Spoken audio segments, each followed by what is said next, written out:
go, 16CD. This is probably where a bit of fun comes in, where you started playing with the CAS and all that, and solve. Let's go a few notations, starting off with the first bit.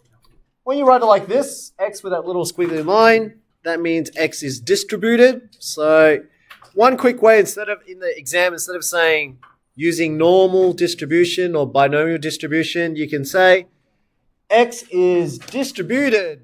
Capital N means normal distribution. And then the first number you write is your mean. And the second number you write is your standard deviation. Okay, so just fill that in, mean and standard deviation. So you know, just a nice notation. Sometimes they use it in the exam, sometimes they don't. Usually it's variance, but standard deviation will also do too. It's mainly because it links to your norm CDF as well. So then you could just use that on the exam. Oh. Because in the notes it says variance. Yeah, usually it is variance. What we normally do with standard deviation when we're doing calculations. In the exam, I think they'll clarify it, that it's variance or standard deviation. I think most times you can see in the exams, they'll write it as variance. Yeah. But usually, yeah, when you do it. You do it and the answer doesn't make sense. Then Yeah, exactly. All right. Oh, sorry, all right, variance there. So I guess we'll do squared there too. Usually should be standard deviation. As part of your calculations, that's how we usually do it. Anyways, these are just some notes from what we've covered so far. Chapter 15. This is what you needed to know from chapter 15. Probability density function. 2 properties. Area adds up to 1. Probability can't be negative. These are all the notations for mean, variance, standard deviation. And just the last exercise, 15D, remember transformations. That's what we covered. Yeah? Moving on to yesterday's lesson. Was it yesterday? Yeah, yesterday. Standard normal versus normal distribution. Yeah, so this is your normal line, the beautiful line where mean is 0, standard deviation is 1. Versus reality, your mean isn't 0 and your standard deviation isn't 1. But the key thing to take out of it was this one. Your transformation to convert from normal distribution back to a Z value. This is the relationship between them. And that just comes from 15D transformations. So that essentially right there is what Z is. This represents, instead of writing Z, you know, that's the transformation, going from calling that Z, you're just transforming it here. Okay? All right. And then 68, 95, 99.7, approximate. Okay, not exact. That's pretty much 16A, 16B. That's chapter 15. Both continuous. Chapter 13, 14, discrete, binomial. Yeah? Today's lesson, we're going to take all of this knowledge that we have and we're going to use the norm CDF and inverse norm quite a bit to see if you can get practicing using your CAS to solve these problems here. So let's start off with the first one. Example 1. Say X is normally distributed.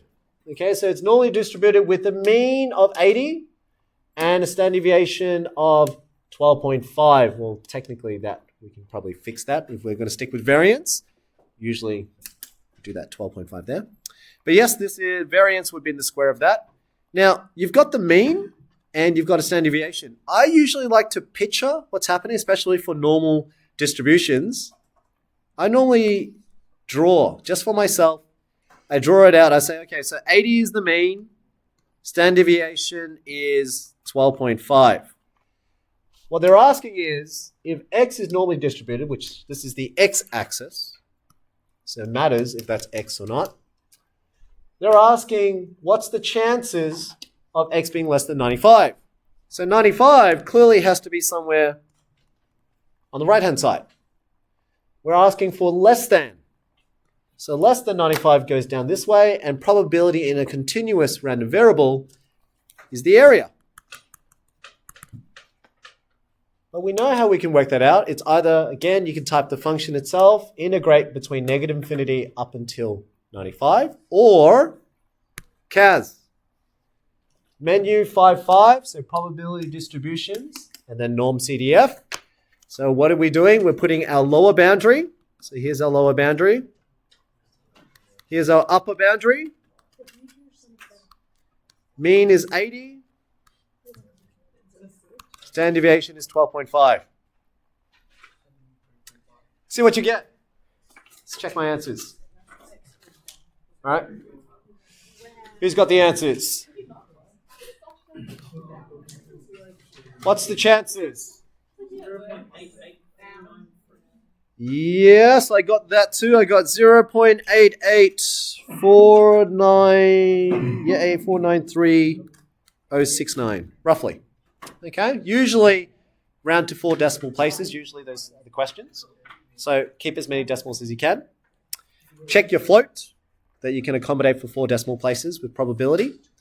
The next one. Let's look at the next scenario. You're looking for 10 to 85. Now, does it matter if it's less than or equal to? Does it matter? No. It doesn't matter if it's continuous because we're working an interval. The one particular instance does not matter. So whether you have less than, equal to, or both of them less than, and both of them equal to, doesn't matter. The answer is still the same. It's the interval. Okay, so this one, don't worry too much about it, whether it's less than or equal to, because you're working the interval, doesn't matter. Yeah? So you're working between 10 and 85. So you're really working out the probability between here and here. Same thing, lower boundary, upper boundary. The only thing you change, so on your CAS, you can probably just enter the same line again and just change lower boundary, upper boundary. What do we get? Oh, sorry. Yep. When it asks like directly only for one value, so probability is 85. Yeah, if it asks that. Why is it 0? Yeah, undefined, yeah. Why is it? Because it's like that concept where I was saying if you had a string that was 10 centimeters long, yeah, the only way is to do an interval. Yeah, because there are just infinitely many possibilities for that to happen. All right, so let's work this one out. Next one, x greater than or equal to 100. There's 2 ways to do it. So graphically, if you picture it, I'm essentially saying 80 is the center, 100 must be somewhere over here, and you want that region. Now, norm CDF, you can either work from 100 to infinity. That's one way. The other way is you can work out 1 minus probability less than 100. So this is the probability of less than 100. So PR of x less than 100 is that region. So 1 minus that probability should also equal the same. Yeah, so you either work out the one you don't want, 1 minus that, or you work out the interval. Yeah, it's useful to know that you can work backwards and forwards. Boys, thank you. It's useful to know backwards and forwards because when you start working with inverse norm only works from left to right. So that's why knowing how to work between the 2 regions is important. And knowing that it's symmetrical is also another one for one of the problems later, that knowing it's symmetrical helps you to solve the problem. Okay? All right, so what do we get for that one? Both methods should give you the same answer. Who's done this one? Anyone got the answers? Yes, Ryan. Yep, rounded off to 4 decimal places. Yep, so it's approximately 0.054799, roughly. Okay.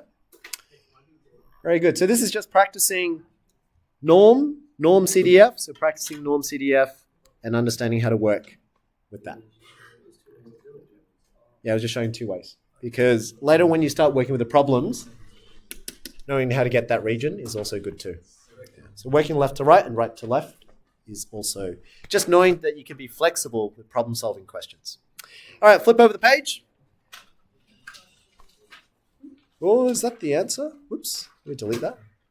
There we go. Flipping over the page. So now let's read this first question. Example 2. If x is a normal random variable, so that's a hint, it's not standard normal.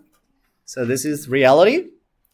X is your x-axis, and you've got a picture that says mean is 55, standard deviation is 8.2.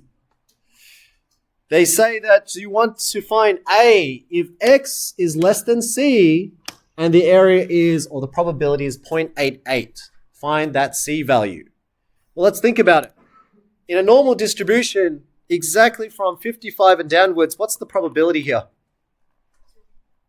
0.5. It's 50% of the data, right? So if we said the probability is 0.88, well, then I assume C is somewhere over here, right? So C has to be bigger than 55. Just don't know what it is. So same thing again, when you're working with this scenario, you know the probability is 0.88.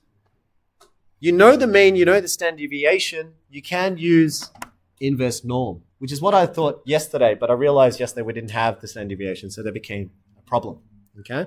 Sometimes you can do it without standard deviation, providing it was symmetrical, but it wasn't in the example yesterday. So that created a bit of a problem there, yeah? So, how do you calculate this? This is practicing inverse norm now. It is menu 553. So if you go through your menu, probability, distribution, inverse norm. Can you please write a note here? Inverse norm only works or calculates from left to right. So depending on the question, you have to look for it when it's moving from the left, not from the right. So in the example before, if you wanted to find C, if I changed the question, had I changed the question to probability of X greater than C to be 0.88, you see this scenario, if you look at the picture, this would give you 55 as your mean. C is over here now because you want greater than C to be 0.88. Your calculator can't figure that one out because it goes from left to right. So that means you have to do the reverse. To find the area of this, that is 1 minus 0.88. And that's the one that you chuck in here. Okay, so that would be the area that you put in. So just be careful when you're doing inverse norm. It only works from left to right. All right, do inverse norm. What do you guys get? What's C? C is approximately what? 4.63.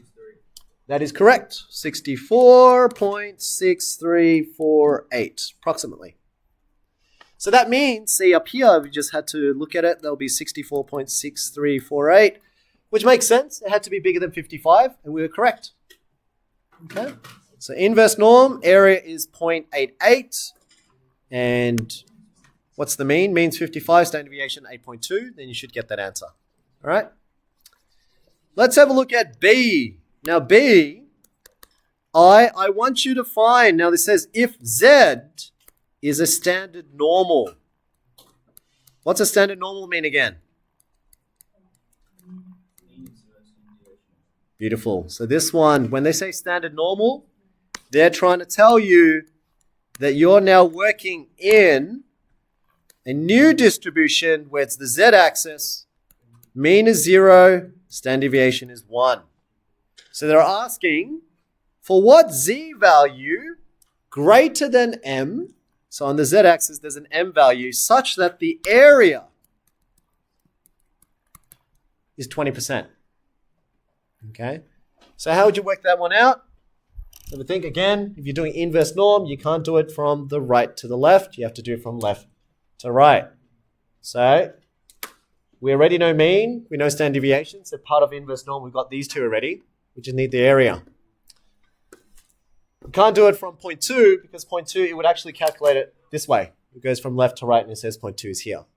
Okay, so we need that m value, which is on the right-hand side. So how do you do it? Find this area instead. What would this area have to be? Let's go with Joe. If this is 0.2, this must be? Which is? 0.8. So same thing, inverse norm, except this time it's 0.8. Mean is 0, standard deviation 1, and it should give you the z value for m, because we're working on a z-axis. Okay? What is m approximately equal to? Let's check my answers as well. What did I get? Where is it? I think it's this one.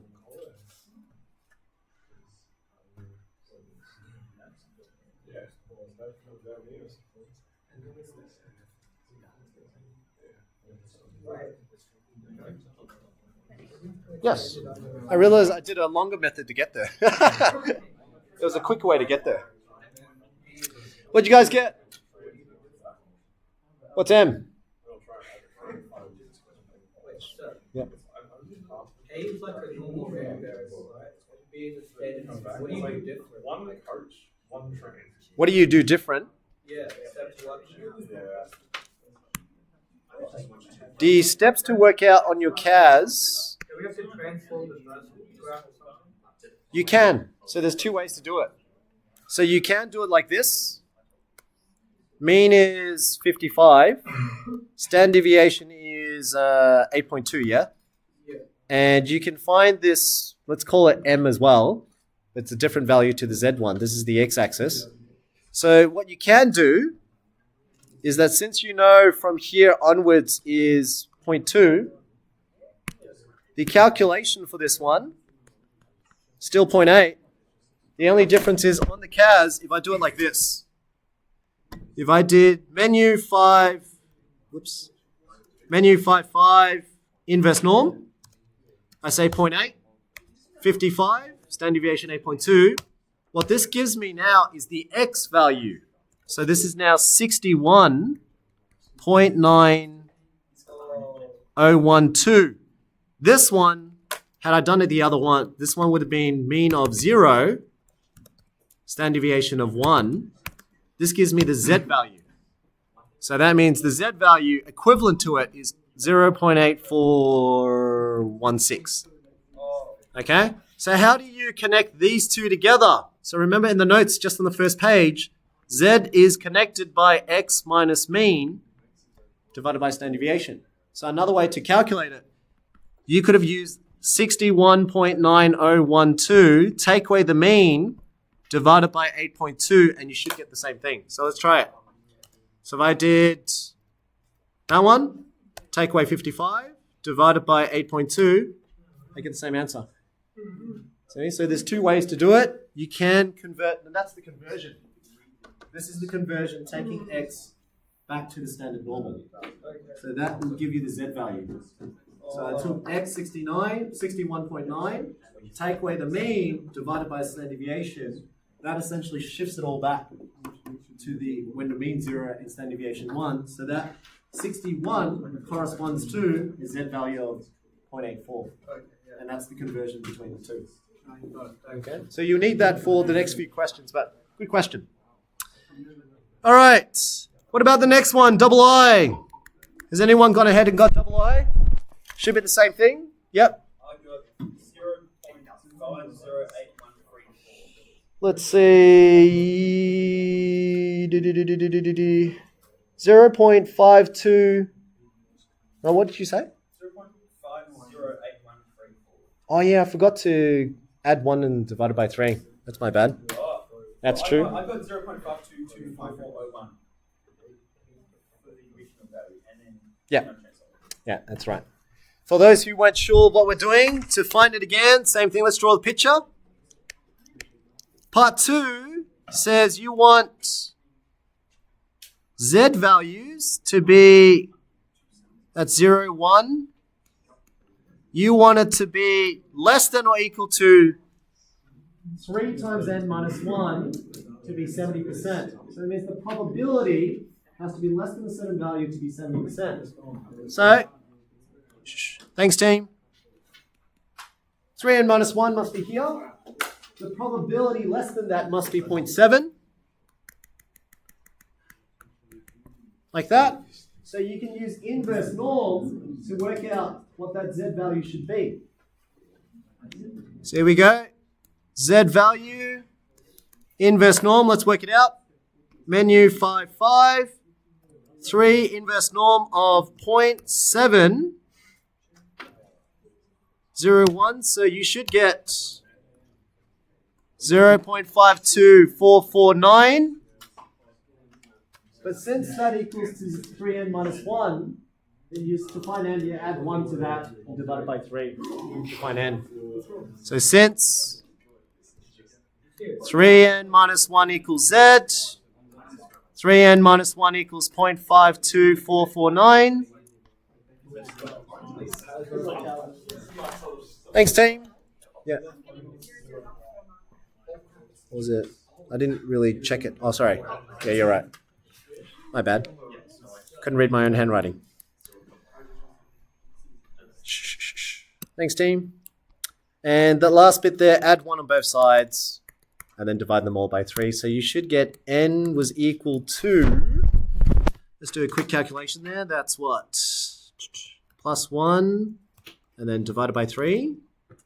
Is that what you said before, Pat? 0.5081? Yeah. All right. 0.5081. Beautiful. So far, so good? Yeah, so the first 2 examples, one was to work norm CDF, the other one is inverse norm.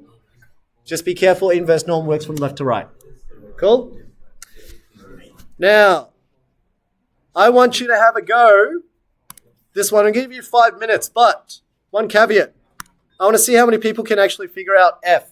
So the first 5, 1, 2, 3, 4, 5, is pretty direct probability stuff, working with your CAS, norm CDF, maybe a bit of inverse norm, but mostly norm CDF.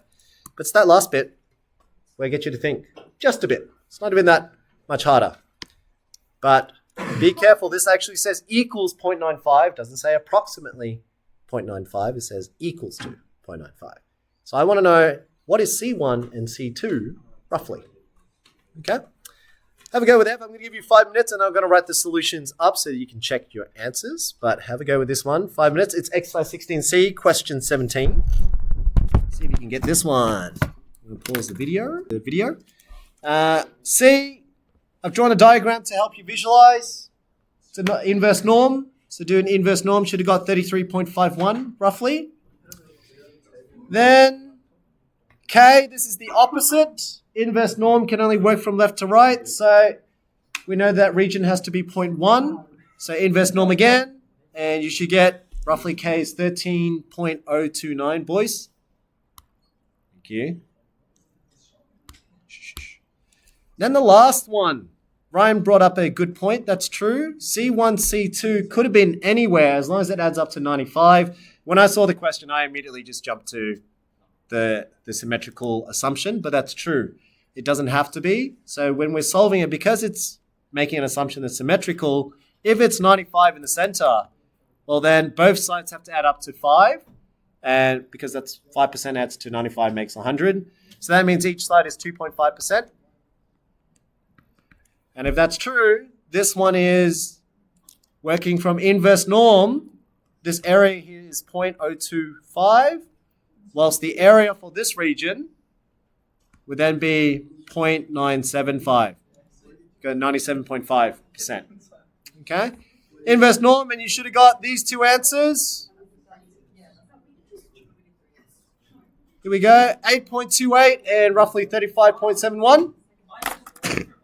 Oh, you did a different way. I assume cutting the distribution in half at the meeting, right? Yep. Then you solve the integral from 22 to C2, where it is half of 0.95. Ah, yeah. Oh, yeah, that works too. And then you Yeah. do the same thing from C1 to 22. Oh, yeah. That makes sense. Yeah. C1, so you just do an integral between these two. That would be half of whatever 95 is. 0.475. Yeah. Makes sense. That works too. Yeah. All right. Let's do this example. Now, technically, there's 2 examples left that I want to go through with you. Example 3. Example 4, and the next one you can do yourself. But the very last one, I wanted to practice that and see if you can figure out the concept of how do you do normal distributions, norm CDF and inverse norm. But let's do this one. This is a nice one when we talk about getting your raw study scores. So let's do this one. Simple idea. You can do your CAS and calculate what you want. Let's do this one. So raw study scores we know are normally distributed with a mean of 30, standard deviation of 7. Your point about why is the middle 30 and not 25, and I guess Mr. Berger's answered here is saying that it's because they wanted the minimum to be 10 and they want the maximum to be 50. So squashed it in. The distribution is continuous, so we know it's norm CDF. Probability density function. Scores are rounded to integer values as well. So let's do the same thing here. What is the probability that a student chosen, if I randomly chose one of you right now, what's the chances that you're going to get greater than 40 as a raw score? So if you picture the distribution, we know the mean's 30. Standard deviation is 7. So I'm asking, what's the chances of you getting greater than 40? I'm asking what's the area. Okay? So we can do this again, norm CDF from 40 to infinity. So let's do that. Grab out my CAS. Let's start from the beginning. I'm going to clear that out. Norm CDF, menu 5, 5. Norm CDF number 2. Go from 40 to infinity or up to 50 if you want to. And the mean is 30. Standard deviation 7. Whoops. 7. And here we go. This is your percentage. Converting that to percentage is about 7.6%. So that is roughly 0.07656. So students who want to get 40 and above, you are the top 7.6% in this class or the state, roughly. Okay? Or more like the state, really. Yeah. Oh, yes, that's right. So we've got a better chance since we're a better average. In the 30s, to find the chances of 30s, well, that's from probably because it's integer values. Yep. Oh, it'll still be the same. Yeah. Oh, does it? Whoa, let's see. No, because they still calculate, if they give you the range and they calculate you to be, like they still calculate you above 50, they just round down Yeah. the score. Yeah, I was going to say it's the probability is the 0.76, but your score, they will still round it to the closest integer value. But if you're talking about the area, then yeah, infinity is the correct answer. Yeah. Hypothetically, there's going to be a student who is the top student of the state. And in that case, their study score could be something like 60 or 70. Yes, But then that's right. let's say it's 50. Yeah, that's right. That's exactly, yeah. So that point, that's why it has to be above 50, is to go to infinity. All right. Thanks, boys. In the 30s, because it's integer values, we're essentially asking what's the chances of getting 30 to 39. Can't get 40. So in the 30s. So let's work it out. 30 to 39, same idea. 30, 39. That's approximately 40% chance. Approximately 40% chance.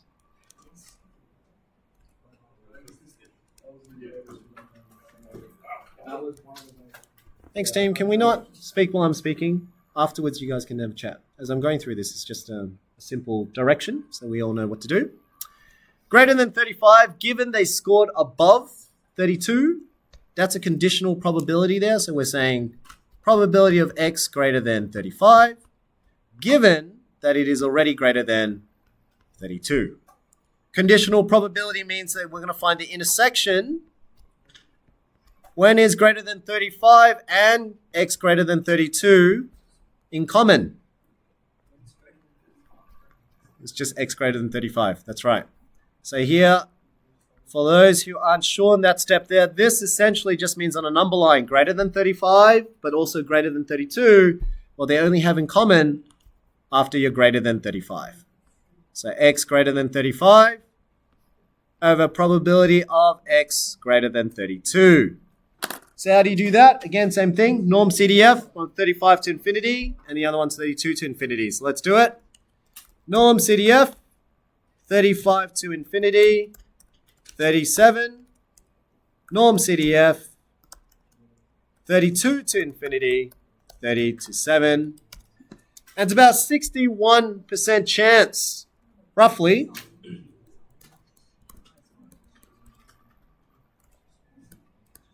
to get in the 30s. So you got a pretty good chance, 2/3 of a chance roughly, or just a bit under 2/3, to get into the 30s. Then when you say, what study score is needed to get the top 2%?